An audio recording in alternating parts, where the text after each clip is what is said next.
modo de introducción al planteamiento de la biología molecular y la genética médica, se comenzará describiendo de modo breve y general los tres aspectos que mejor ponen en manifiesto el papel de los ácidos nucleicos en la célula y en especial del ADN como portador de la información genética.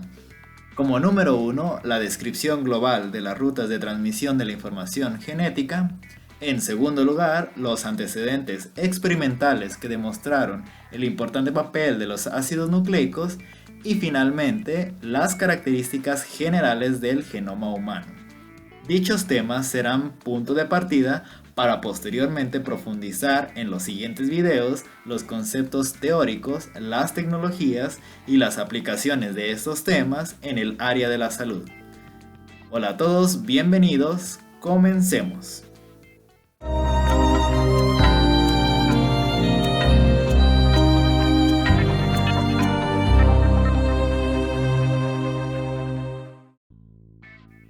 Antes de 1900, los bioquímicos conocían los componentes básicos del ADN.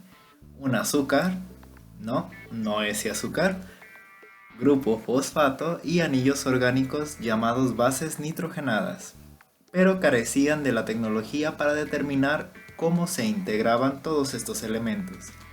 Dicha comprensión se logró hasta 1953 cuando James Watson y Francis Crick describieron en gran medida la estructura de la doble hélice del ADN que hoy en día conocemos. El crédito para determinar la estructura de doble hélice del ADN se ha otorgado sobre todo a James Watson y Francis Crick. Los acontecimientos que rodean su descubrimiento dan forma a una de las historias más impresionantes de la ciencia moderna. Es tema de muchos libros y por lo menos de una película. Otros personajes que trabajaban con el ADN fueron Rosalind Franklin y Maurice Wilkins en el King's College de Londres. Mediante una técnica llamada difracción de rayos X, Franklin había determinado que el ADN tenía una estructura helicoidal repetida con azúcar y fosfato en el exterior de la hélice.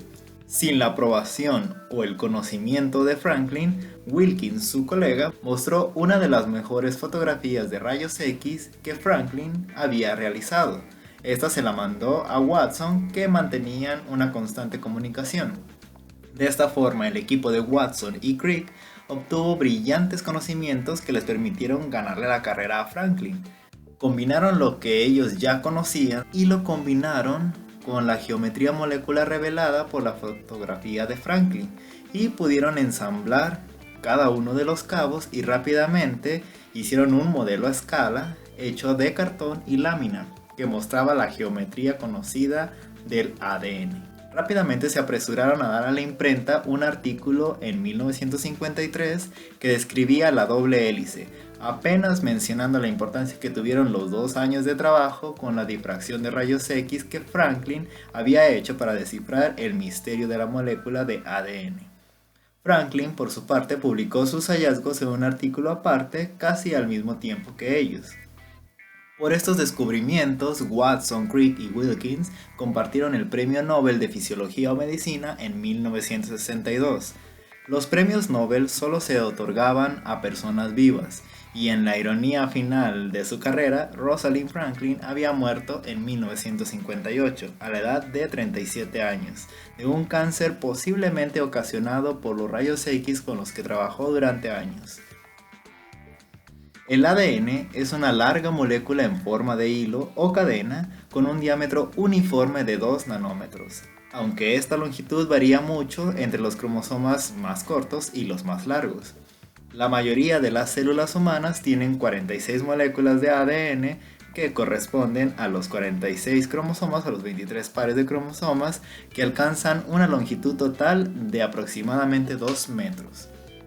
A nivel molecular, el ADN es un polímero de nucleótidos. Cada nucleótido se compone de una pentosa o azúcar, un grupo fosfato y un anillo nitrogenado simple o doble. 2 de las bases en el ADN, la citosina y la timina, tienen un solo anillo de carbono-nitrógeno y se les clasifica como pirimidinas. Las otras 2 bases, la adenina y la guanina, tienen anillos dobles y se les clasifica como purinas. En el ARN, la base timina no está presente y en su lugar participa el uracilo, una pirimidina también. La estructura del ADN, que suele describirse como una doble hélice, parece una escalera en espiral. Cada lado es una cadena principal compuesta por grupos fosfato que se alternan con el azúcar desoxirribosa. Las conexiones a modo de escalones entre las cadenas principales son los pares de bases nitrogenadas, las cuales se hallan enfrentadas entre sí en el interior de la hélice y mantienen unidas las dos cadenas principales mediante enlaces de hidrógeno o puentes de hidrógeno. Frente a cada purina que esté en la cadena hay una pirimidina en la otra. La función fundamental del ADN es portar instrucciones que pudieran llamarse como genes para la posterior síntesis de proteínas. Se calcula que los seres humanos tienen entre 20.000 a 25.000 genes, cantidad que representa una cuarta parte del número predicho, que era 100.000, antes de que concluyera el proyecto del genoma humano. Sin embargo, debido a varios niveles de regulación de la cantidad de proteínas derivadas de estos genes, la cifra se acerca más al número predicho. Lo que se ha rechazado es la hipótesis de un gen, una proteína. Por lo tanto, mediante diversos mecanismos, un solo gen puede dar origen a muchas proteínas. Aquí es donde interviene el conocido dogma de la biología molecular. Francis Crick introdujo el término para describirlo, incluso antes de conocerse por completo su relevancia en los seres vivos, el flujo de la información genética y la utilización de dicha información en las células. Esta descripción comprende el conjunto de las relaciones generales existentes entre el ADN, el ARN y las proteínas. Es importante resaltar que cada elemento en este esquema aporta la información necesaria para la síntesis del siguiente y debería considerarse cada uno de ellos como plantilla o molde molecular, terminarán formando al siguiente elemento. De forma esquemática, se resumiría que el proceso de transcripción permite la reducción precisa en forma de ARN de un mensaje genético contenido en el ADN y que la traducción es la síntesis de proteínas con una secuencia de aminoácidos sobre la base del mensaje genético codificado en el ARN mensajero. La cantidad de genes previamente mencionado, es decir, el ADN codificante, constituye únicamente 2% del ADN total. El 98% restante se denomina ADN no codificante y cumple diversas funciones en la estructura cromosómica y la regulación de la actividad genética, como son los llamados operadores, potenciadores, silenciadores, promotores y aisladores del material genético, como se comentará en los siguientes videos. Aunque aún así no serían todos estos elementos el restante 98%, sino solo una pequeña parte de este. Las investigaciones aún no arrojan un resultado concluyente o un porcentaje determinado.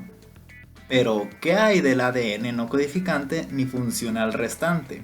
Algunos consideran que la parte no codificante del ADN es ADN chatarra o ADN basura y sugieren que tal vez solo se trate de remanentes inofensivos acumulados por mutaciones a lo largo del tiempo evolutivo.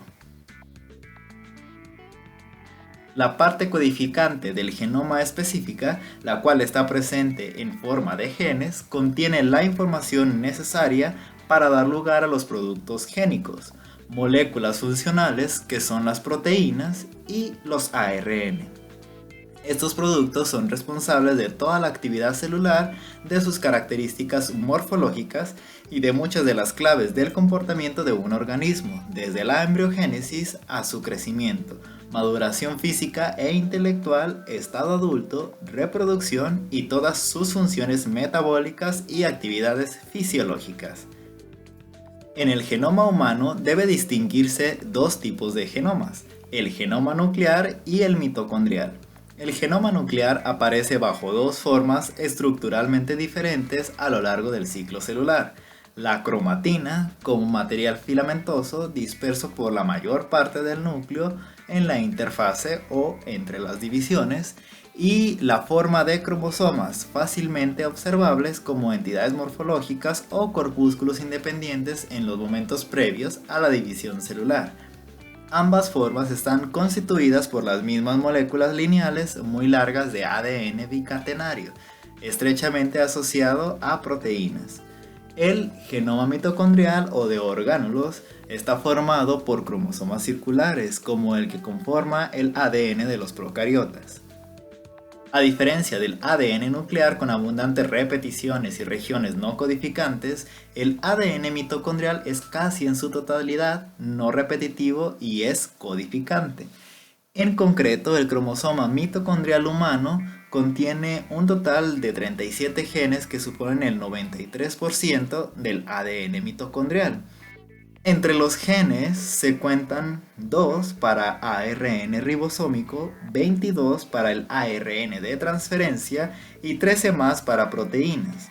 Estos forman parte de los complejos enzimáticos respiratorios 1, 3 y 4, que forman parte de la cadena respiratoria y de la formación de ATP. Para concluir, la expresión de los genes se regula a varios niveles. Para empezar, existe una posibilidad de transcripción de distintos genes. En segundo lugar, el ADN transcrito de un gen puede procesarse selectivamente para regular cuáles ARN llegarán al citoplasma para transformarse en ARN mensajero. Como tercera, los ARN mensajeros pueden traducirse de modo selectivo. Y por último, es posible modificar las proteínas elaboradas a partir de los ARN mensajeros que tradujeron una proteína. Es así como es posible concebir la producción de un número de proteínas que rebasa la cantidad de genes presentes en el código genético. Hasta aquí el video introductorio de temas relacionados a las bases genéticas y de biología molecular. Se vendrán desarrollando en los siguientes videos estos mismos temas, pero con un enfoque más detallado, y se explicarán los procesos básicos de la regulación y la señalización molecular.